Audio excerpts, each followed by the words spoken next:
I turned 50 this year. I found it stranger than I had expected. I'm old enough to be able to look back and regret some things that I could have done better, but at the same time, I'm young enough to hold on to the illusion that there's still time to correct some of the mistakes. I would have liked another chance. I would have liked to use my time better. I would have liked to be a better student, to be more productive, a more loving husband, and a more caring father. There's so many things that I see now that I could have done better. Every year that passes, I feel just a bit stiffer, slower, and less energetic. I'm lazy by nature. I don't work out. I'm out of shape and overweight. A business trip had led me to stand one afternoon on the balconies of Wawel Castle in Krakow, pondering the last 50 years. Below me, the Vistula River wound its way around the castle walls and disappeared in the distance. I've always been fascinated by voyages to far-off places and heroic adventures, but only as a spectator to the pages of books. An armchair explorer like myself always finds useful reasons not to march out himself. I've been far too busy for adventures, too busy at school, too busy making a career, too busy being a father, too busy finding my way to the next square in some imaginary board game. Now I'm suddenly 50. Am I too late?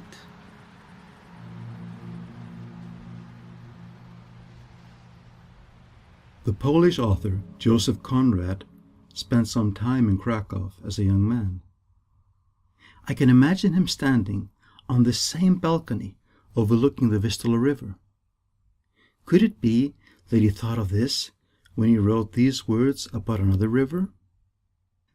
But there was in it one river especially, a mighty big river that you could see on the map, resembling an immense snake uncoiled, with its head in the sea, its body at rest curving afar over a vast country, and its tail lost in the depths of the land.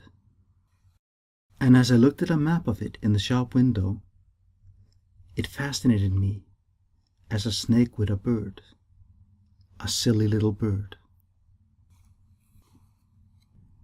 Like a silly bird, I was fascinated by the river winding in front of me, peaceful and composed.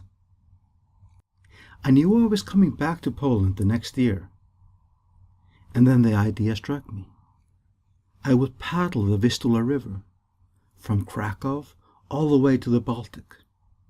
I would float downstream on sunny days amid the green pastures of Poland. I would meet interesting people along the way, see majestic medieval cities, and enjoy fine meals at country inns. Dreams are wonderful.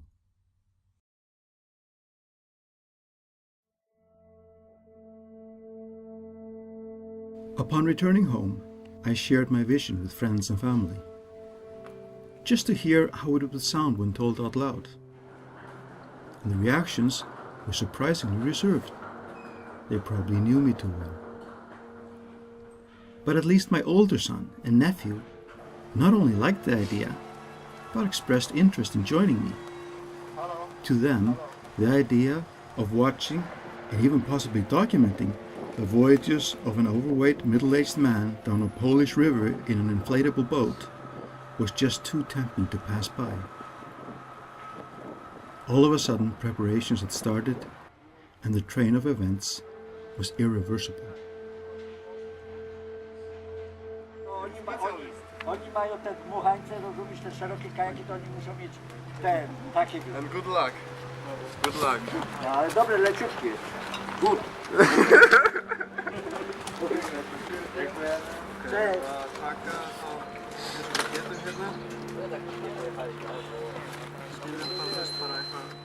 Cześć. Very good, sir.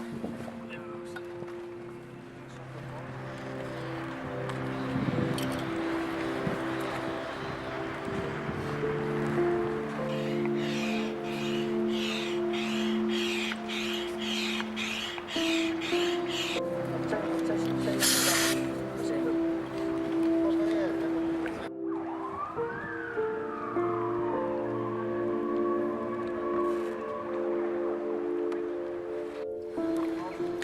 So it was that one clear summer day, 3 inflatable kayaks were launched under the critical gaze of Wawel Castle.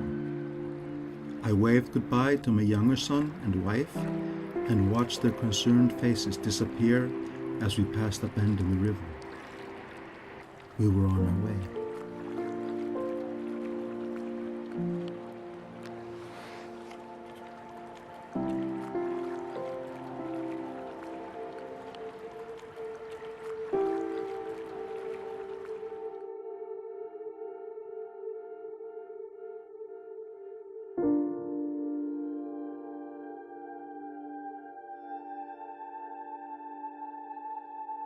The Vistula River is the largest river in Poland, and sometimes called the last wild river in Europe. The origins of the Vistula are in southern Poland, where it starts off as a small mountain brook in the Carpathian Mountains. By the time it reaches Krakow, where our paths met, it has become settled and mature. From there it flows first eastward and then in a large arch westward to Warsaw, and finally to the Baltic Sea at Gdansk. The total length of the Vistula is 1,200 kilometers, as it divides Poland in 2 halves, the east from the west, a separation line between 2 different worlds. The plains of Poland have for centuries been the point of conflict between these 2 worlds, and the setting for countless battles.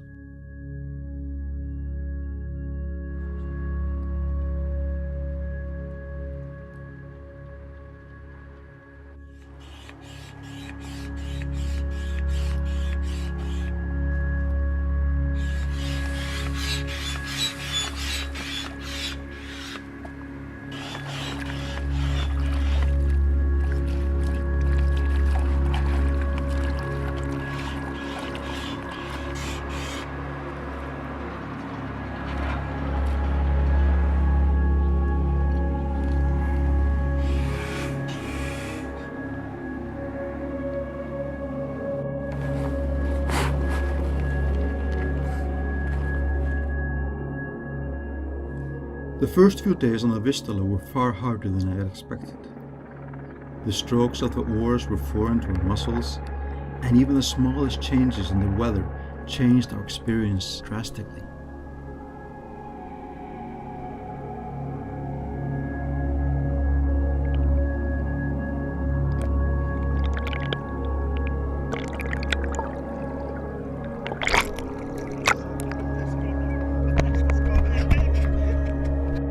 During these first days, the banks we passed were inaccessible and high, making it difficult for us to guess our location.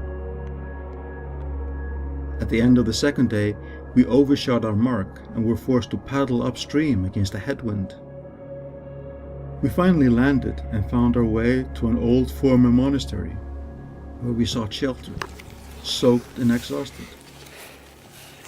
This was our first experience of the Polish nettles that line the riverbanks, as well as the bloodthirsty mosquitoes. This was also the first of many times I would present myself at a guest house lobby, pathetically dirty, wet, and more often than not barefoot. I wonder what the local people thought of us as we emerged like that, through the underbrush, wild-eyed and weather-bitten. I thought I knew the map by heart, but this was nothing like I had imagined the trip would be.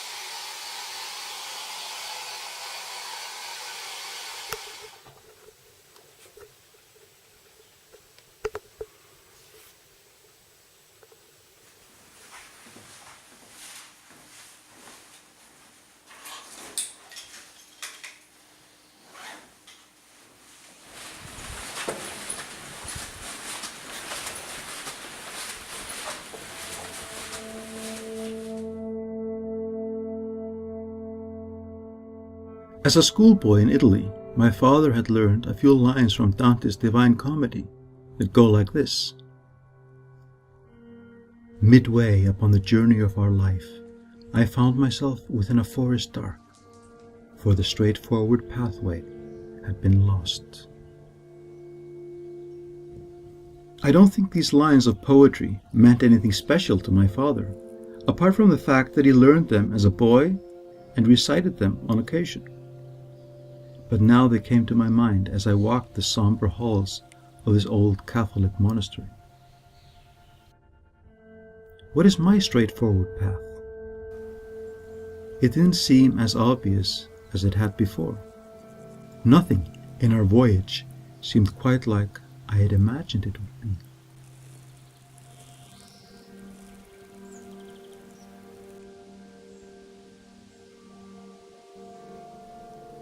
Life is often described as a journey. Sometimes the road forward seems clear, other times not. But usually the final goal is central in the narrative. In the Divine Comedy, Dante travels through purgatory and hell, but his final destination is always heaven, and this is where he finds himself in the end. It's the same in Pilgrim's Progress by John Bunyan. Here, Christian travels far and wide and has all kinds of adventures. But in the end, he also reaches the celestial city, which has always been his ultimate destination. This is where victory lies. In the biblical narrative, Moses leads the Israelites on a 40-year-long desert trek. This story also ends with the fulfillment of the promise of a land full of riches and bliss. This is how great voyages end, whether they are allegorical or material, at the final destination. And in the voyage lies some kind of deliverance or redemption. But from what? Where is it that our travels should lead us? We dry out our equipment, patch the boats, somewhat more experienced and more cautious, but still fully committed to persist onwards down the river.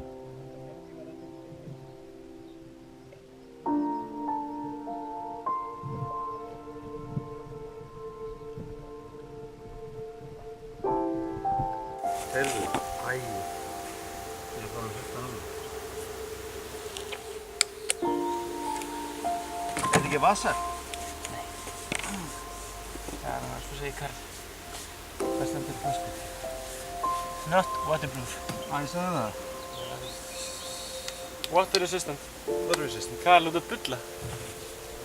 Ekki skilja mig eftir þetta með brækurnar á hælunum.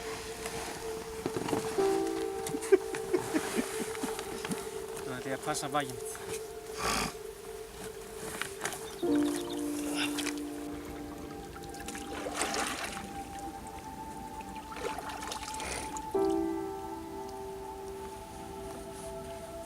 The days passed, and the monotonous riverbanks crept by at a slow rhythmic pace. A distant church tower, the bark of a dog, a fisherman on the bank, and a highway crossing overhead. Our circumstances changed at the blink of an eye. Sometimes we floated downstream for hours, lying carelessly and sunburned in our boats. Other times, a small error in judgment concerning a good spot to beach, a sudden thunderstorm, impassable riverbanks, nettles, headwinds, and mosquitoes could change everything quickly. More often than not, we finally sought shelter in guest houses soaking wet, hungry and dirty. Each bend in the river harbored uncertainty, challenges and circumstances that I had never imagined in my vision for the journey.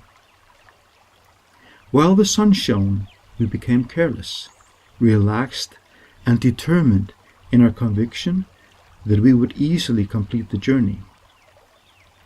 But when it rained, we felt that it would never end. Each kilometer seemed endless, and our final destination completely unachievable.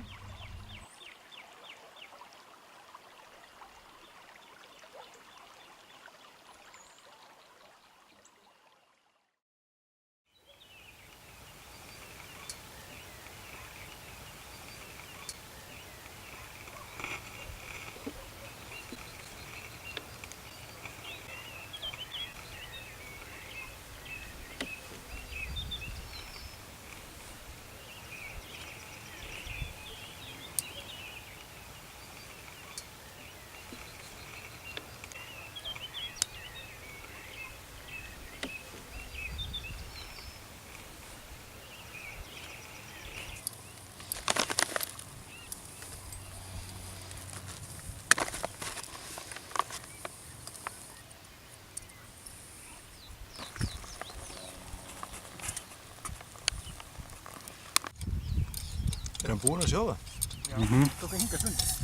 Vá.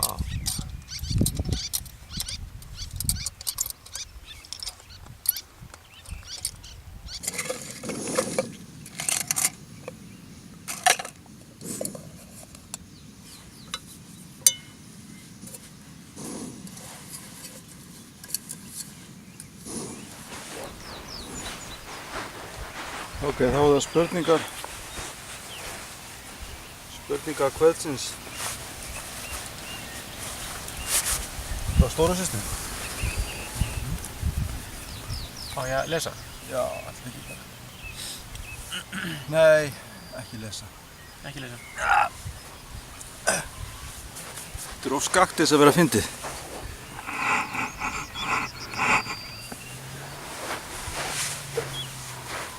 Svona, Já, ég held það. fyrsta spurningin.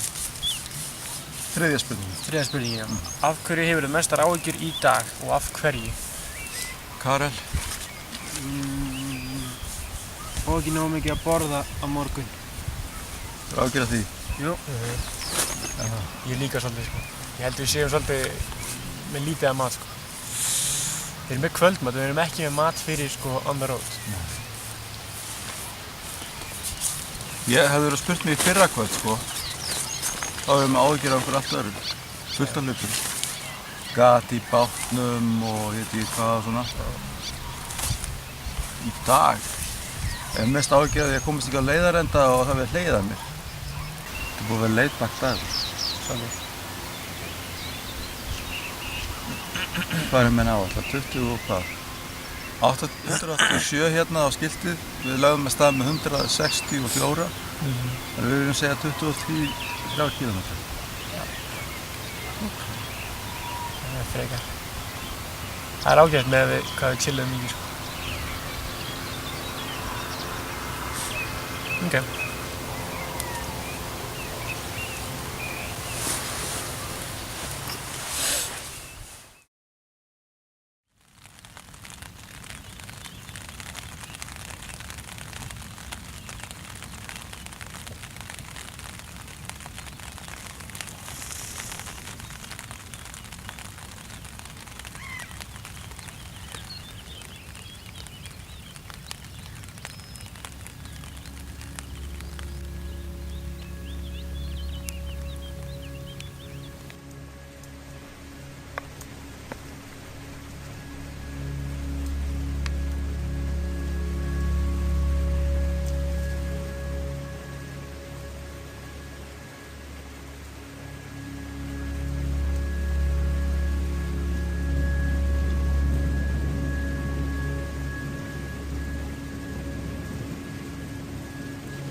Ég get samt alveg, sko, ég get alveg sett mitt hérna bara, því það er einn taska að manni. I'm middle-aged, and this is probably my last journey down a major river in a kayak. My travel companions, on the other hand, are just starting out and have expectations of other voyages and other adventures. We are travel companions, but we are still at very different places in our journeys.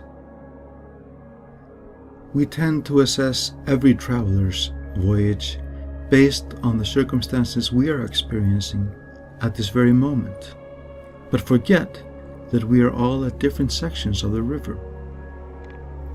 Our preparation, our equipment, and the weather we experience are different. Some are just starting out full of optimism, while others gaze hopelessly at a patched boat on a rain-drenched riverbank. Euphoria changes to disappointment at the blink of an eye. I see my son's sunburned shoulders as he easily paddles his boat far downstream. Just like the Vistula River draws a separating line between east and west, so does age separate us. We represent different cultures and different experiences. We have different equipment for the trip and have different preparation for its challenges. We can be spectators of each other's journeys, but our understanding of them can only be limited at best.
Our end goal had always been to paddle the 1,000 kilometers from Krakow to Gdansk at the Baltic Ocean. Just like Dante, who completed his journey in heaven, and Moses, who completed his in Canaan, our promised reward was to paddle triumphantly on 3 inflatable boats out of the delta of the Vistula, to sense the wind in our faces, and to feel the surge of the ocean swell under our keels. This was how the journey was supposed to end. After all, it was written in the script I had made in my mind. One morning, leaving Bydgoszcz, we just had about 200 kilometers left to travel. Our final goal seemed at hand and secure. In the afternoon, we needed to carry our boats past a closed sluice gate. I was impatient, and as I dragged my fully loaded boat onto the rocky shore, I immediately felt that something was not right. A seam in one of the major compartments ripped open.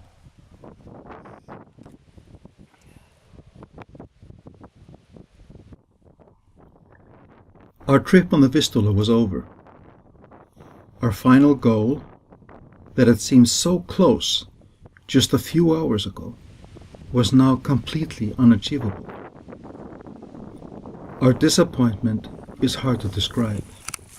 How could it be that we would be denied of our prize after all the difficulties we had endured on the way? How could our grand voyage end in a thunderstorm by a sluice in the middle of Poland?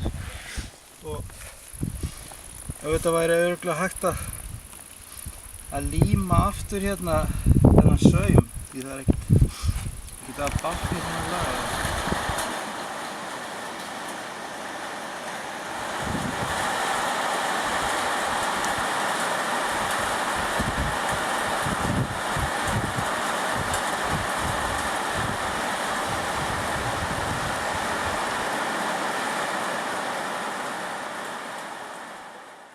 As we sat on the train on our way to Gdansk, I thought about our journey.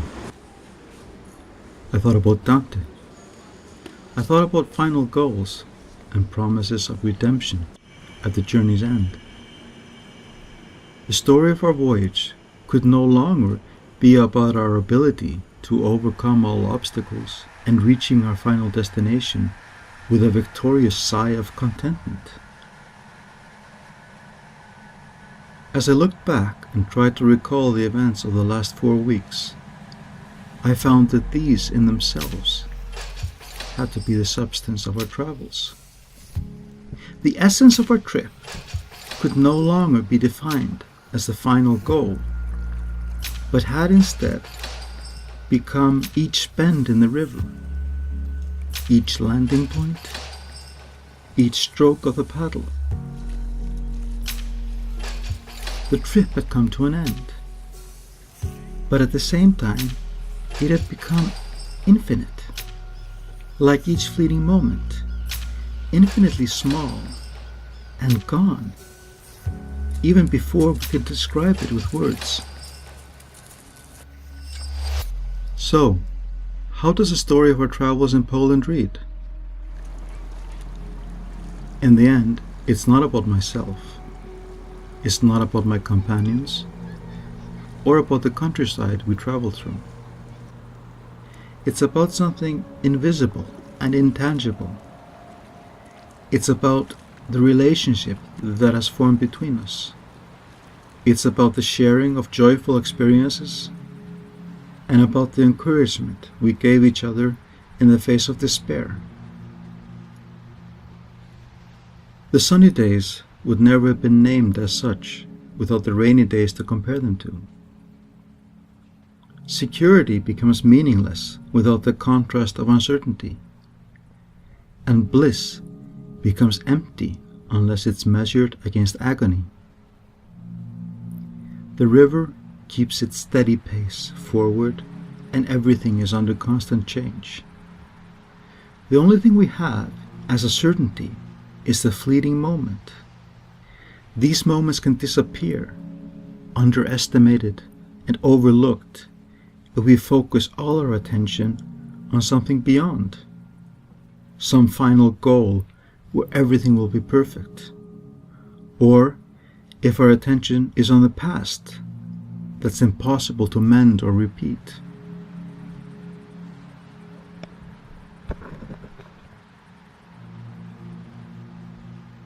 I turned 50 this year. I would have liked another chance. I would have liked to use my time more wisely. There are just so many things I know I could have done better.